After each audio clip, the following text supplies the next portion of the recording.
Hey there, Mark Brown. Do they know? Do Do they they know? know? Do they even do they know? I don't know. First of all, who are they? And do they know? It's Oh, but your responsibility. let's find out. Anyone can give a presentation. Few deliver unforgettable presentations. What's the difference? You're about to find out. Welcome to the Unforgettable Presentations Podcasts with your hosts, world champion speakers and coaches Mark Brown. Your life tells a story, and there's someone out there who needs to hear it. And Darren LaCroix. Stage time, stage time, stage time. Ready for some powerful presentation ahas? Let's dive right in.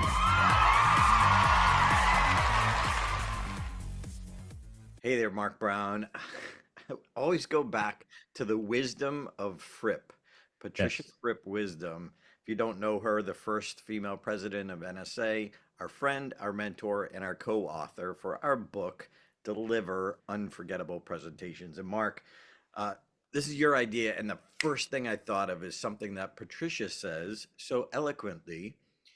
It is not their job to know how they can engage in your services. Something like that. It's like it's not the audience's job to know how else they can use you. What other ways could you help them? If we're an expert, it shouldn't just be the speech. There could be, well, Mark, let's kind of go down what else it could be. But Okay. more importantly, how can we let them know without Right. overwhelming them, without alienating them, without turning them off? So whatever your expertise is, maybe you're a trainer, Mm. maybe you have online courses. So maybe it's a live training for the company or a group of individuals from the association that you're speaking to. Maybe it's an online course. Maybe it's one-on-one coaching. You and I do You- that. We even do duo coaching, which is That's right. That's one. right. And you mentioned that it could be a webinar Hmm.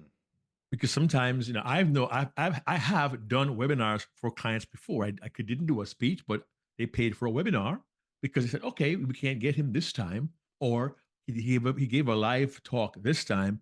We have people who didn't see him, and we can't bring him back, but we can pay for a webinar, and they can plan that as well. So you got an option. You said we got a training, you Yep. got a webinar, additional workshop. And let's get talk about it for a second, Darren. I mean, very often we meet speakers who I want to be a keynote speaker, and that's great. But Hmm. what if you coupled that keynote with a workshop or a breakout session at conferences? I've done that. I don't want to be known solely as the opening keynote or the closing keynote. There have been times I've done a keynote which led to a packed house for the workshop after my keynote. Darren, you've done the same thing, keynotes and workshops. And they realize the workshop it's a deeper dive, there's more interaction. And sometimes someone who engages you may not realize, as good as you are as a keynoter and a presenter, you'd be really great conducting a workshop afterwards. Exactly. Yeah, it allows you to go deeper. As Patricia says, also the keynote is a higher level of abstraction, and it Mm, tends to be more inspirational, more entertaining, as opposed to the training where we go and show the how-tos. So it's very different. And again, it goes back to us. Do they know? Does the event planner know how they could engage in your services? Again, if you're an expert, now maybe you're not a trainer, and that's okay, but maybe you have an online course. Maybe, like us, you have a podcast that you can let them know about.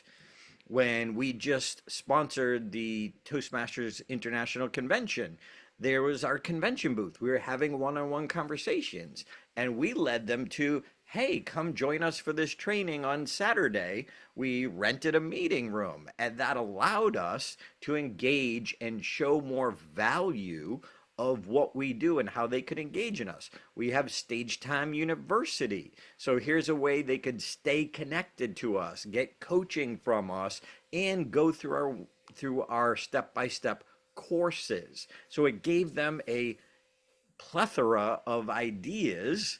That's a big word for me. That's He a big did, word Darren. for You said Darren said plethora. I'm impressed. Note the date.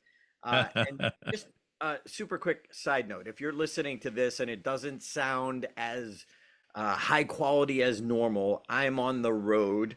It was an unexpected trip. So we're recording this from the road. Mark is in his office. But if you hear a difference in quality, we just want you to understand why you hear that difference. And we felt it was more important to get the content out there than to be perfect. So we Hmm. love feedback. We love getting feedback, especially when it's true and honest and helpful. And, we want that. However, on this one, please don't blame my audio quality on Mark or on our podcast. And if you want to know more, we just did an episode, we did episode 265, which Hmm. is when life happens. Yeah. What do you do? How do you handle that when life happens and you're a speaker and there's a death in the family, there's a tragedy, you get COVID. So if Hmm. you haven't listened to that episode 265, please go check that out. But I wanted to get that little disclaimer in. But this is about, do they know? It is our responsibility to let them know. So, Mark, my first thought is we need to let them know right during the, let's say, pitch meeting, when you're talking and they're engaging in you, they're considering a few speakers. Let them know, because that could be a big differentiator. If you're willing Right. to do a breakout session and a keynote, and maybe you charge more, maybe you don't, that's your call. But if you let them know, that might just be the opening that they need. Now they realize, ooh, we don't have to pay as much for the second session, or maybe we don't have to pay at all. I know I'm willing to do it for no extra charge, because it allows me to not just be inspirational, but then show how I can train them to get them to engage our university, come to one of our workshops. And Darren, you mentioned that for a moment there, I began to think or try to think as a meeting planner would. And the point you made just now about being a keynote speaker and a breakout session presenter, think about this. They're considering, I'm going to hire Darren for this, I'm going to hire Jimmy for that. They're now thinking, oh, if one person can provide both services, not only am I not paying a second fee, I'm not paying a second airfare, a second hotel, a second conference fee, a second ground transportation, a second F&B, food and beverage. They're thinking about the budget, and if I can get that for at least half off, or maybe even more off, it would make sense to hire the individual who is more versatile, who can add value and really serve my clientele. To my bosses, I look good. I'm under budget. I have surplus. And that is really a benefit for the meeting planner as well. That's one more way you can serve them by offering to do more than one or perform more than one service at an event. You're not only serving the attendees, you're really serving the meeting planner.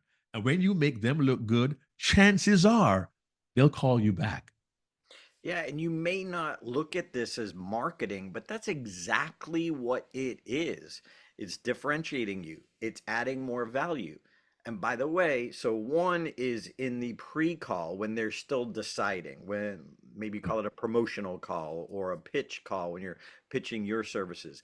And a next place that we can let them know how else we can serve them is right in the contract. Mm. Whether we verbalize it or not, we offer our books right in the contract. Hey, if you'd like a book for everyone, which allows you to tap into another budget, it also allows you to show more credibility. And it's often that I've had some of the bigger conventions and conferences asking me about books, but sometimes, I would say maybe half the time, they don't even think of that at that point. Right. So, as Patricia says again, it's our responsibility to let them know how else they can use us. And it's funny you say because I'm going to a client overseas next week, and when we pitched them, we pointed out they could also have a book for each attendee at the event, and they said, "Oh, that's a great idea," and they chose to get the books as well. Had we not let them know, it wouldn't have crossed their mind, wouldn't be on the radar. Mm. And the book is important. Now, Darren, you also mentioned Stage Time University.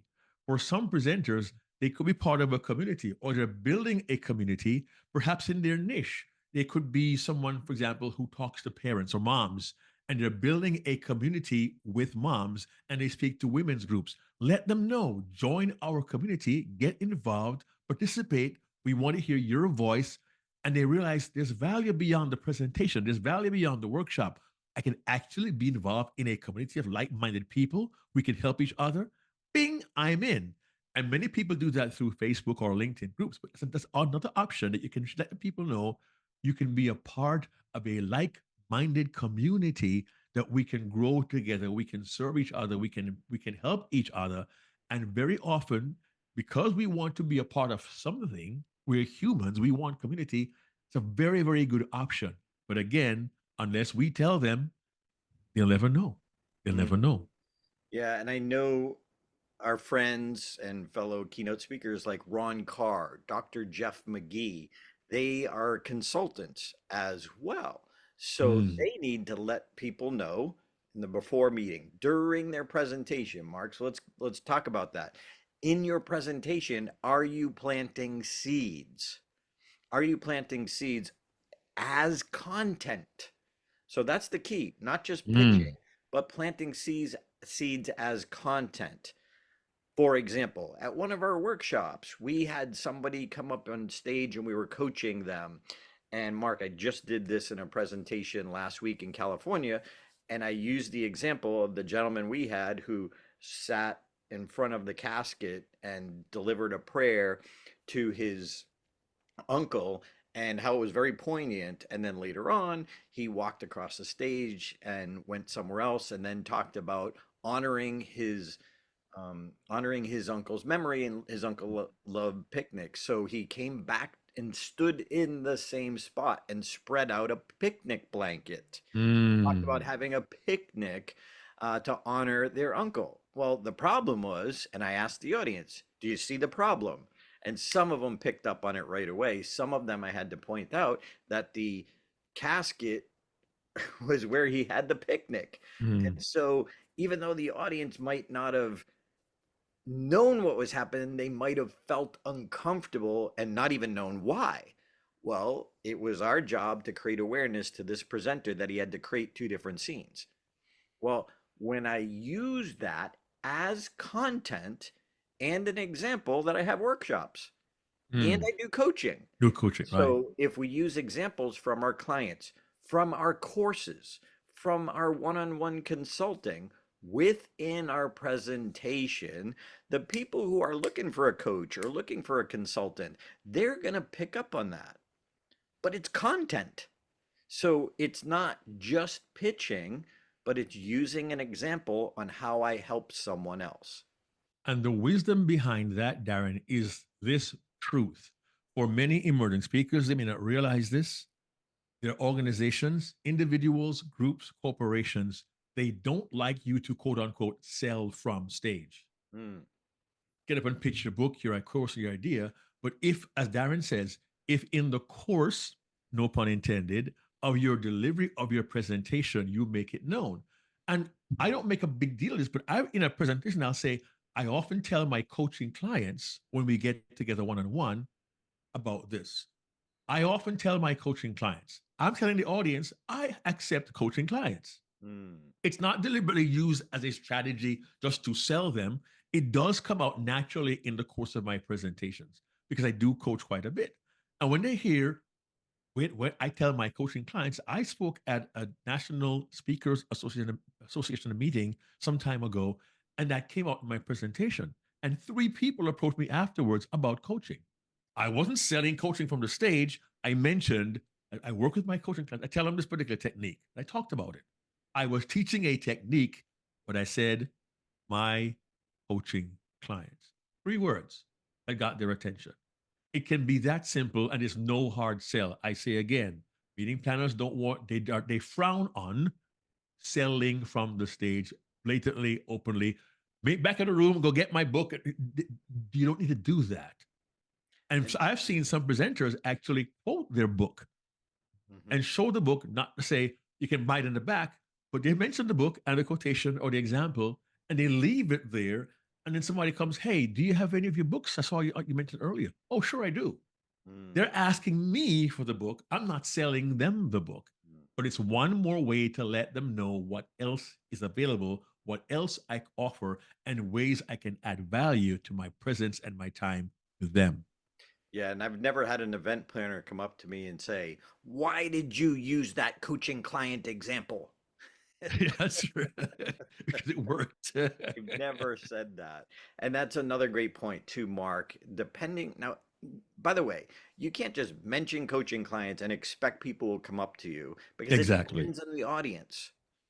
But you can still help people while planting that seed, and the right people will come to you if you show the true value. Another simple idea, talking about books, Mark, is I like the idea of reading a line from your book and asking, before I do that, I might ask who came the farthest or who's a first time attendee. I use the example from the book, literally hold it up and read it from the book. I might have the page bookmarked or something, so I Right. have quick, easy access. But there's the introducer can tell you the audience you have a book. They're not always focused yet, and they might be thinking blah, blah, blah. Right. But when you hold up a book, it's very Physical book. visual, and then you give it away to a first timer, or I've had people that I've met in the hallway who have a tough or difficult challenge that everyone in the audience can relate to or know. So sometimes I'll single them out and I'll give them the book and then I'll let the audience know what the challenge was. Of course, if it's okay with the person, Right. I'm not going to make them uncomfortable. And then I'll get a round of applause for them. Again, no one's ever been offended, but I'm letting people know what the book is about or how the book can help them or where it ties into my keynote. Very important. It has to connect in some way. It has to be relevant. Organic. Yes, it shouldn't seem like, oh, I found a way to work my book in so I can sell it. Look, and Darren made a key point here. He says, if you may make a mention of the book and nobody ask about coaching or the book, and that's fine. But those who truly are interested will at least have the conversation. And the goal is not to sell them something immediately, but at least have the conversation. And very often, it's a question like, yeah, well, how can I possibly help you with that? How can I help you with that? Be very honest and very conversational and see where that leads. But I'm thankful that when you mentioned that you can seed in your presentation that you have more to offer as well. You mentioned in the pre-event call that it would be helpful for that meeting planner know what else you may offer. And sometimes they'll say, that's nice, or maybe next time. Mhm. It doesn't hurt at times to have a post-event conversation, just to kind of recap what went well, what could we do better. And sometimes in that second call, as you kind of review with the meeting planner what happened, you can remind them of what else you have to offer. And we have to be sensitive because very often meeting planners are overwhelmed. They've got to make a decision on somebody right away. They're thinking about budget or meals, food and beverage, about accommodations, registrations. A lot's going on in their heads. Mhm. Afterwards, you may have a little bit more leeway to recap what went well. But had I known so and so, maybe I could do something else for you down the road. And just plant the seed gently and kindly, but at least let them know what helps, what else, or what more. I prefer the word more. What more you may have to offer. And sometimes we may miss an opportunity, but somebody approaches us. Hey, I like that program. Do you have any books, any courses, any videos I can look at? And when they ask the question, it's an open door for you because you aren't leading; they are. So I guess what I'm saying is, as far as attendees are concerned, not necessarily the meeting planner, but there are times attendees will come forward and ask, "Hey, do you have any videos online on YouTube or Vimeo that I can look at?" Be prepared for when those questions come.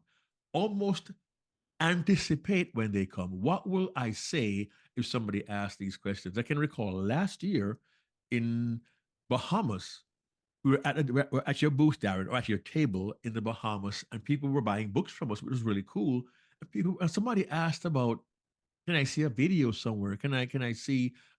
Mark, you work with youth. Do you have any video of you were talking to schools? I got an email this week with that question. Is there any video of you talking to kids in schools? Because they may have seen me as a corporate keynoter, but in my conversation, I mentioned my talks to youth. Sharing what else you offer can lead to questions from attendees and meeting planners and even individuals who work on the technical team. I mean, we were in, was it Miami, Darren? Where the guy was on the big, he was on he was doing lights, had Yep. this big device, crane. It was a crane inside a ballroom. Really cool guy. And you had a really good talk with him about what our offerings, and he's a technical person, not involved in the staging or the planning, but you never know who may come up and say, that was good. I may know somebody who could use your program. What else do you have to offer? Do you do webinars? Be prepared for the question and give answers that give them a reason to talk to you at least one more time. You may not want to sell immediately, but what you do want is the next conversation. Yeah, another idea too. Our friend Chad Hymas is a legend at this. Unbelievable motivational, inspirational speaker, Hall of Fame speaker. He offers a video series as a follow up to the keynote to get them to apply what they learned in their work. So he customizes it for each of his clients, but for him, that's a huge back end that he offers this as a supplement to his keynote. Because think about it. I mean, Mark, just like when you and I, or well, when you're going to Australia, but our client, that book, Deliver Unforgettable Presentations, is like the logical next step to what Right. they're going to learn from us. So I believe, as Fripp says, it's not only our responsibility to let them know, but it's our responsibility to make sure they understand that sometimes a speech is just going to open the door, but if they don't do anything with it, then the door becomes closed. So we Right. need to not only open the door, but think about this. What's your next step after your keynote? At the beginning, when I started my career and didn't have a book yet back in the 90s, I pushed the Judy Carter book because I knew that I could open the idea that people could learn to be funnier. So I gave them that logical next step. Now, if I'm talking about humor, I would talk about my humor boot camp, where we take 2 days and we train people in a comedy club. So think of what is your keynote? What is that next step? And it's our job to make them aware. Now, we can't give them a list of everything, but depending on your keynote, there is a best next step. Now, it might be different when you're doing the pre-call before your keynote. You might have another idea at the end. And another way we talked about in the middle of your presentation at the end. TalkaDot, a game changer in terms of letting people know, getting feedback. If you're not familiar with TalkaDot, check out TalkaDot.com. We have an episode on it where we sat down with the owner, and in my opinion, that's one of the biggest game changers recently to the speaking business, as well as AI. I don't want to discount AI, that's huge in our Right. industry, but TalkaDot is the game changer, meaning asking for feedback, and during the asking of the feedback, which we can get to the event planner, there is a question in the feedback. Are you an event planner? Do you plan events? It's a very subtle way to ask for referrals. And then there's the custom question, if you have the pro level, which I do, where you can say, hey, would you like a one-on-one conversation? In that one-on-one conversation, we can do whatever we want. We want to help the people, but let them know about the best next step for them. Yep. Someone might want a one-on-one conversation. In that conversation, I might say, hey, you really need Stage Time University. That'd be an affordable way to get feedback. If they're serious and they have a big speech coming up, I might say, hey, your best next step would be one-on-one coaching with Mark, or with Mark and me, depending on the event and the client and the budget the person has. It might be to come to one of our workshops. Mark, I just spoke at NSA Las Vegas last week, and there's a couple people that our workshop unforgettable presentations to Ah, literally walk them through the keynote that they want to create. Well, right. they could go through Stage Time University, but more directly to have us hold their hand and walk them through that. Unforgettable presentations is coming up, a virtual workshop. So so TalkaDot is a great way near the end of the presentation to not only get feedback, but let people know how else they can engage in your expertise, in your services. And the key is you need to have, we encourage you to have that conversation. These techniques and tools we just kind of mentioned to you are means whereby you can get that you can get that conversation started and keep it going. But just to kind of recap real quickly, Darren, so many options. You could do a workshop, Mm, training, online course, a podcast. You could provide coaching, a webinar. Maybe you could do even become a consultant for them. And I didn't mention this one. I have a couple of clients who are new. One of them mentions that she goes and speaks at retreats mm, that people have. And again, if you're in a certain niche and you know people who hold retreats and you may be a perfect retreat facilitator, that's one more way you can serve the audience. I mean, she has spoken in Africa, but now she's doing a retreat this weekend. That's wonderful news. Already, even though she's emerging, she's aware that my offerings are not limited or restricted to. And in my particular case, I can be doing a keynote for a corporation or an association, and in conversation, they find out, wait, you also talk to junior, senior high school kids? Yeah, I've mm, talked about 1 million kids in the last 30 years. Oh, really?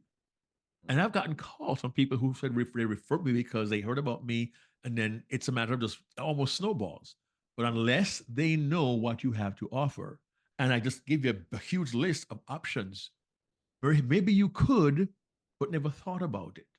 Maybe mm, you wanted to, but you were maybe not so sure.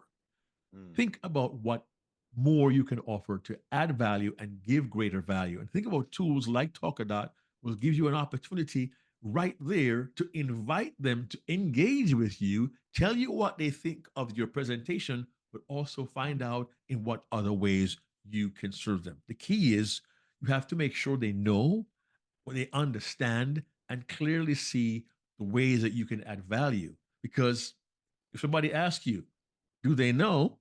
You don't want to say, no. You want to give more positive answer to that question. Yeah, we're so close to ourselves that we can't understand. It's hard to step back and say, Mm. what do I need to create awareness about? So, Mark, this is maybe not a Darrenism, but an idea. We need a verbal link tree conversation. A verbal link tree conversation. If you're not You're gonna familiar write with that down, buddy. Linktree, it's a link that sends you out to all the different ways that they could learn from you. So what are they? What are the other ways they could learn? That's Linktree. So, but we need to not just give them everything. Have the appropriate next step or have that one-on-one conversation where what are your challenges? How can I help you? And then my final thought for this is, Mark, in Talkadot or in the middle of my presentation, depending on the client, I send my clipboards around, which sounds like old school, but some of my audiences are older. And the clipboard is where they sign up for my newsletter, which has a QR code on it for the younger viewers. But some of my audiences, they prefer to just write out their email. And look, I've done both. My older audiences, I still get way more percentage of my audience when I pass the clipboard, Mm. much larger percentage. Now, here's what I'm saying. I offer my top 10 speaking mistakes. When I'm speaking about speaking, I tell them it's free, there's no charge, and I will put you on my newsletter list. If you don't want it, feel free to opt off. So it's a very low risk way to get them on my newsletter list. Your number one asset is your list.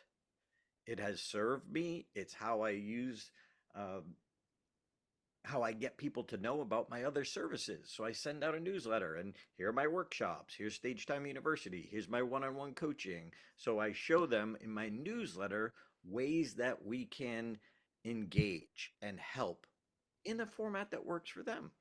And some people choose all of the above. They join Stage Time and they come to our workshops. So the newsletter list, my number one asset, is the best way that you can let them know how you do it. Because now sometimes I do it through TalkaDot if I'm not passing clipboards, but now I stay top of mind each week. They get it even if they don't open it. Even if they don't open my newsletter, I'm staying top of mind even if they read the subject line. Stage Time or Be a Sponge. Like, I'm staying top of mind, because 6 months from now, you might have somebody who sees you and loves you, and then 6 months later their spouse says, hey, our company's looking for a great speaker on quote unquote your topic. Right. Do you know any? Oh yeah, we saw this great one 6 months ago. I don't remember what their name was, but they were awesome. I loved them, but I don't remember what their name was. But if we're staying in front of them, even if it's once a month, they're more likely to engage us. And even if they don't know, they might reach out to us or through our contact form and say, hey, do you know someone that does this? Or do you do something like this? Have a course, do a training, do consulting. So that's kind of the plan of how you can do before, during, and after. Let them know how else they can engage you. And the key is whatever service you add should always bring greater value to your audience. Here's my challenge: to really think about what you really have to offer beyond your presentation, and ask yourself, in what other ways could I serve my audiences beyond my presentation? And then ask yourself, do they know? See you next week. Hey there, this is Darren LaCroix. Thanks for checking out this podcast episode on YouTube. If you want all of them, not every one is on YouTube, check out your favorite podcast platform so you don't miss an episode. Keep being a sponge so you can be unforgettable. Check out StageTimeUniversity.com, where good presenters become unforgettable.